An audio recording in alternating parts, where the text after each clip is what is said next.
Good morning. Lieutenant Dip here from Starfleet Armory in the southern sector. Posting a YouTube video on some lasers that I'm working on.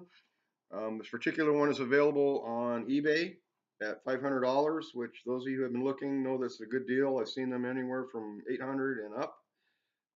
This particular one was my first build. I love these things. I'm not a Trekkie. You wouldn't know it looking at me, but I'm not a Trekkie per se. However, my dad was a huge Trekkie in the 60s, and so the series has always been near and dear to me, and especially the original series Phaser. When I was a kid, used to watch it with my dad and was so infatuated with the Phaser, I actually had built one out of balsa wood, built a communicator out of an old staple thing, and always sort of dreamed. I'm a gun collector. I've got a lot of antique guns. So now basically I have everything from a matchlock, which is the first functional weapon, to an actual phaser. Um, Problem they had with these with technology for years and years was size and power. The original lasers were very long glass tubes. Power sources were quite huge, so they weren't practical.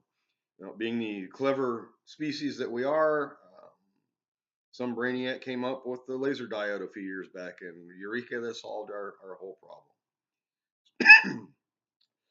Excuse me. We were out watching the Saints game last night. Yay, go Saints! So it got a little crazy, so my voice is not great. Anyway, this particular one, like I said, is a Diamond Select version. I did a lot of upgrades to it. It retains the original sound effects in the Phaser 1. I added the aluminum control wheel, added the blue crystal on top. The selector switch is also aluminum. The release lever is aluminum, and the fins are aluminum. They make aluminum side rails, which I have on a couple of Phaser ones that I built that I'll show you. However, I found metallic pinstriping. So the metallic pinstriping has been added to this one, which I think makes it look quite nice. And there's a gentleman making the phaser nozzle, if you will. They're all aluminum, exact reproductions of the original series ones. That is your heat sink, and they work very well. If you do not run, those of you who don't know, thinking about building one of these yourself, it can be done. And you can buy lasers out there that are cheap. I've tried them for around 50 bucks. First of all, they don't come with a driver. It's essential you run your laser with a driver or they will burn up. Also, they're just cheap. Bought a couple of them that were the $50 generic type out of China, and they didn't last very long. They burned up. So you gotta use good quality laser modules. The ones that I'm using run about 160 bucks just for the module, so they're pretty expensive to build. That's why they're so expensive. And as you can see, it's a nice looking gun. And here's the cool part. When I first built this one, this was my first build. My wife thought I had gone crazy because I couldn't stop giggling. I felt like a little kid because basically it was a childhood dream come true. And as you can see, this is a 2-watt blue laser. It will burn things quite well. It lights matches. It lights fireworks. Us armory guys are kind of crazy, so I had to find out. I actually shot myself with this in the foot to see what it was like. This can be used as a defensive weapon. It is not a toy, I'm telling you. It felt like someone stuck a hot poker in my foot. So very dangerous, not to be taken lightly. It could cause permanent blindness if you accidentally shoot someone in the eye with one of these. The beam is, as you can see, here we go, is very visible. And as you can hear, it retains the original sound effects. So pretty cool. The sound effects are in the Phaser 1, which most of you know that have had these. Phaser 1 is still removable. I haven't really done much modification on it. It still just has a little red light. It does have a cell phone vibrator motor in it though, so it vibrates, which I think is a cool effect. The Phaser 2 itself can still be operated. Of course, you don't have any sound effects now. To change the batteries on it, it's quite simple. I had to modify the handle. The little piece on the bottom basically just pops off, and the side handle comes off, and there's your batteries are exposed. So you can change them out. They're, I believe, 3.7 volt rechargeable lithium batteries. You can buy the chargers on eBay, and you can buy the batteries on eBay. And they're not cheap, but they're not expensive either. So And also added in the port window on top a solid aluminum piece. I think it just gives it better aesthetic quality. So that's the Phaser one. This particular one is available on eBay. This one's at $500. I built 3 of these originally. 2 of them are already gone. This is the last one that I have. I will be building more. Um, those of you who have been looking will know that's a good price. I've seen them from $800 up. There's one up there right now. The guy wants $5,000 for it, which I don't get, but another story. Anyway, that's the original series phaser. I can build essentially lasers in any kind of a gun that you have. I know there's guys that are doing Star Wars stuff, which I have one I'll show you in a minute. Um, Forbidden Planet. If it's got a housing around it, I can probably build a laser. Don't think you're going to get a great deal though. Just want to be upfront. There was a couple gentlemen that have contacted me saying they have their own phasers and what would it cost to modify them for them. Quite frankly, it doesn't save you a lot of money because the phaser gun itself, you can buy these all day long for 40, 50 bucks. So, like I say, the laser diode itself is $160 just for the diode, and then the aluminum parts are quite expensive too. So they're not cheap to build, and that's why they're so expensive. My second project was the search for Spock. Oh, one thing on all of these, and especially the original series phaser, I had an inquiry about how easy they were to take apart to repair them. They're not easy because when you got the inside, you lose a lot of the accommodations for the screws that hold it together originally. So that's all gone. So you have to do a lot of gluing together. You can take them apart. I have had one apart by prying it apart. It's not easy though. But there should be the diodes that are in these are very high quality diodes, and they should last forever as long as you're not burning them for extended periods of time and a lot. They should last you for years. This is the Search for Spock phaser that I built. This one was a little bit more difficult. Wasn't able to incorporate the aluminum heatsink like with the original series phaser, but I found out of accident that when I placed it, I used some plumber's putty to hold it in place and found out that plumber's putty actually dissipates heat quite nicely. So it works as a heat dissipator.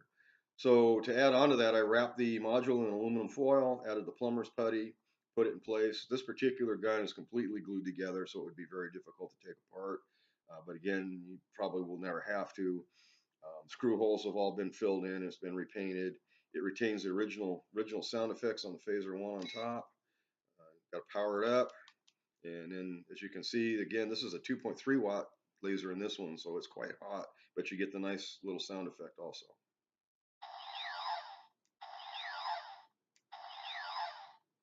And again, the phaser one will be removed. This has not been modified at all, except for, again, I added the metallic pinstriping on the sides. Other than that, it's the way it was originally with sound effects. Again, you can shoot the phaser 2 without the phaser 1 on top, but you will not have the sound effects. You'll just get the beam. So that's the search for Spock phaser.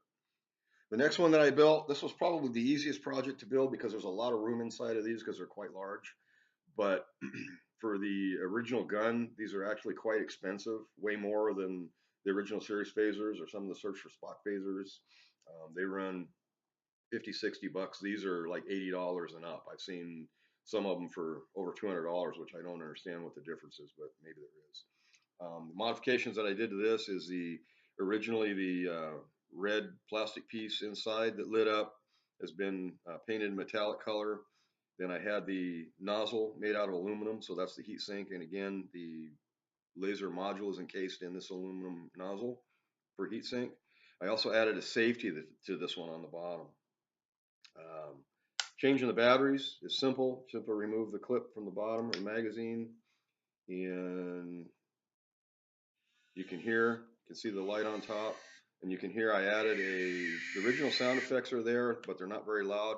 But again, I added the buzzer, cell phone buzzer, so you get a nice buzzing sound and a nice feel. That's what the safety is actuated. You push the button, disengages the safety, and now you're hot. So these are pretty. They're all pretty cool. But that's the Star Trek Assault Phaser. Next project I did, again, as I mentioned, not a huge Trekkie myself, just always been fascinated with science fiction. My dad was a huge Trekkie when I was a kid, watched it every day. Um, like I say, I built phasers out of balsa wood and things when I was a kid, trying to mimic what they had.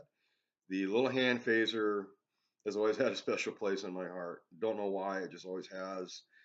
This is the first one I built. The obvious issues with these, more than the larger phasers, is the room.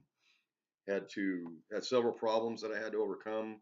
Was the power source and also heat sinking. Resolved the power source issue. I kept looking around and I found 3.7 volt rechargeable batteries for radio controlled drones.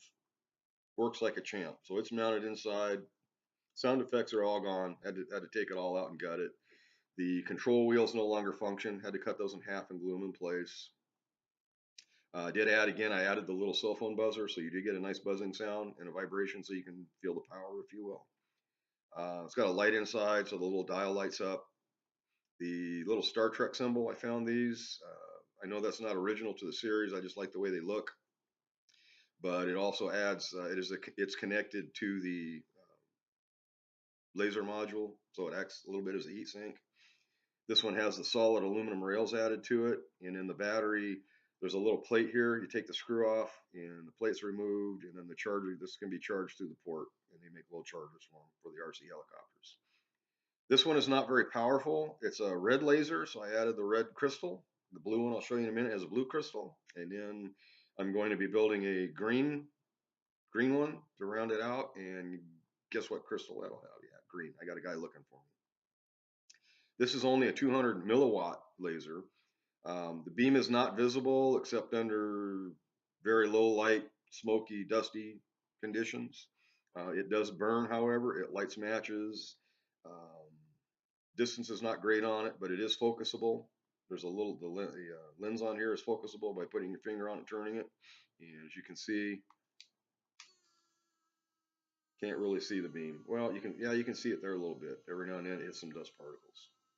But there it is.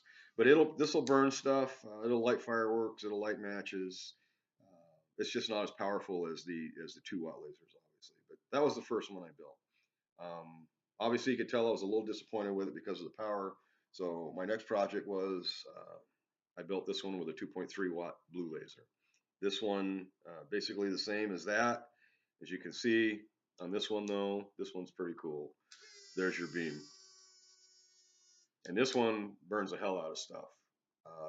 I stood 20 feet away, aimed it at a piece of plywood, and the plywood started smoking immediately when the beam hit it. Again, it's charged through the charging port on the side. The real issue with this one was my heat issue, because the 2 watts do get very hot very quickly and will burn up if you don't have some way to dissipate the heat. So my original intent was just to wrap it in aluminum foil and plumber's putty and hope for the best. I was on eBay shopping around, and there was a person selling a lot of original series phaser parts that had all been taken apart, and there was a lot of upgraded metal parts. Looked like maybe someone had attempted to build lasers themselves that just didn't have the expertise or the knowledge, or whatever, and gave up. So I bought all of them so that I'd have extra parts and build them. And within that lot, these 2 rails, these aluminum rails, were in there. They're not solid like the first one that I showed you. These are actually square, and they're hollow in the middle. As soon as I saw these, I thought to myself, there's my heatsink problem. So what I did is I wrapped the laser housing in wire with 2 loose ends, and then wrapped it in aluminum foil and plumber's putty. And then the loose ends are attached to the 2 side rails, and the side rails actually act as a heat dissipator, and it works quite well. Again, the little symbol is also attached, so it also acts as a heat dissipator. This one's really cool. It runs a pretty long time in between charges, and like I say, it lights stuff up.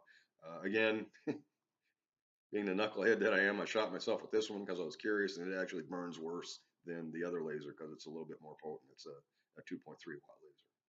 So pretty cool stuff, I think. Anyway, that's what I got.